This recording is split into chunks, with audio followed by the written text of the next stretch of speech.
Hello साहब, अब मैं आपको सबसे प्यारा सा एक एक्सप्लेनेशन करने वाला हूँ जो इसको समझिएगा बहुत आसानी से। मैं आपको इसमें बताऊंगा साहब नॉर्मल प्लेन क्या होता है। पूरी बात ध्यान दीजिएगा, इसमें सारी चीज़ें क्लियर हो जाएंगी। क्या क्या क्लियर होने वाली है आपकी बात कि साहब नॉर्मल प्लेन क्या होता है, ध्यान देना, 2 मिनट बस लगेगा। और सर आपका ऑस्क्यूलेटिंग प्लेन क्या होता है, और साहब आपका रेक्टिफाइंग प्लेन क्या होता है, कैसे इनकी इक्वेशन लिखनी है, ज़रा समझिएगा। सबसे पहले हम बात करेंगे यहाँ पर, जैसे आप 12th क्लास में पढ़े थे I cap, J cap, K cap, तो वैसे हम यहाँ पर सबसे पहले बात करेंगे fundamental unit vectors and planes. ये जो मैंने 3 नाम लिए हैं साहब, ये तीनों फंडामेंटल प्लेन हैं। क्या होता है रेक्टिफाइंग प्लेन, क्या होता है ऑस्कुलेटिंग प्लेन, जरा समझना। मैंने बोला साहब ये आपकी कोई एक कर्व है, ये आपकी कोई एक कर्व है, ध्यान देना, ठीक है। अगर ये कर्व है तो मैंने बोला कि मैं पॉइंट पी ले लो, तुमने बोला ले लीजिए सर। इस पॉइंट पी पर अगर मैं टेंजेंट ड्रॉ करूंगा, तो टेंजेंट अगर आपने ड्रॉ किया है तो ये टेंजेंट यूनिट वेक्टर भी तो होगा। मेरी बात समझना, ये 3D में समझो, ये कोई कर्व है, यहाँ से ये टेंजेंट निकाले, ये टेंजेंट आपने बनाया है, ठीक है साहब, बोलो, अब ध्यान देते जाना बस, ठीक। इस टेंजेंट अब, और ये आपका टेंजेंट हो गया। यहाँ पर एक और हम बनाने वाले हैं, इसी पर एक नॉर्मल, ये हो गया आपका नॉर्मल, ठीक है। ध्यान देना साहब, ये आपको क्या हो गया, नॉर्मल। ये आपका हो गया, इसको बोलते हैं एन कैप। और दूसरा एक है, इसको आप बोलते हैं क्या,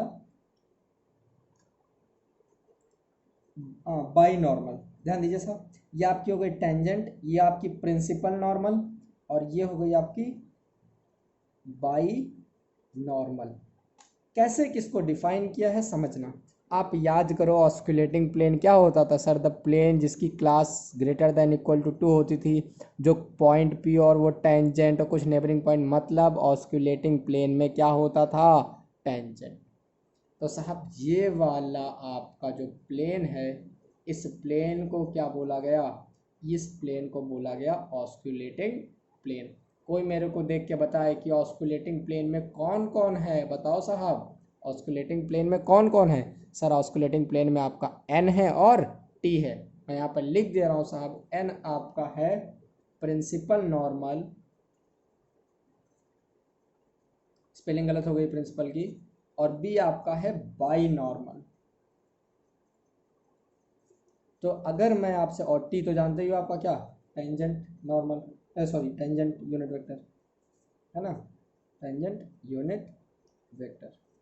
अच्छा, और समझो, अब मेरी बात यहाँ से ध्यान देना।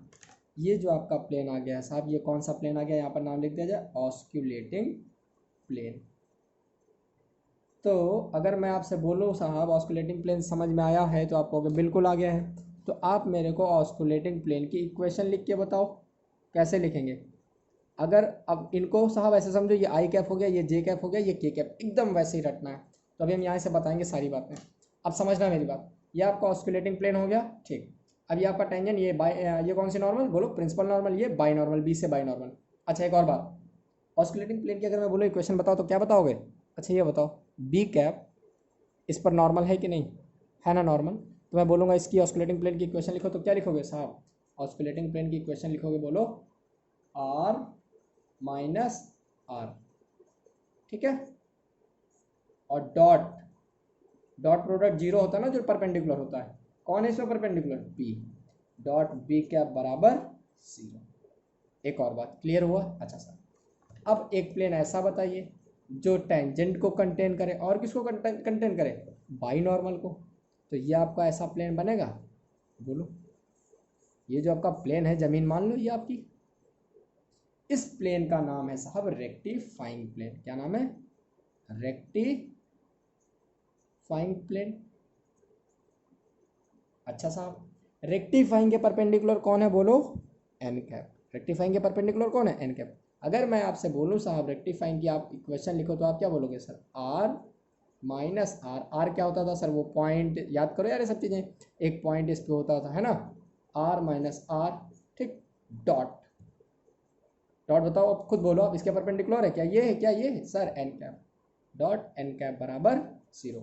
और रेक्टिफाइंग प्लेन का the plane which contains tangent vector, unit vector and by normal.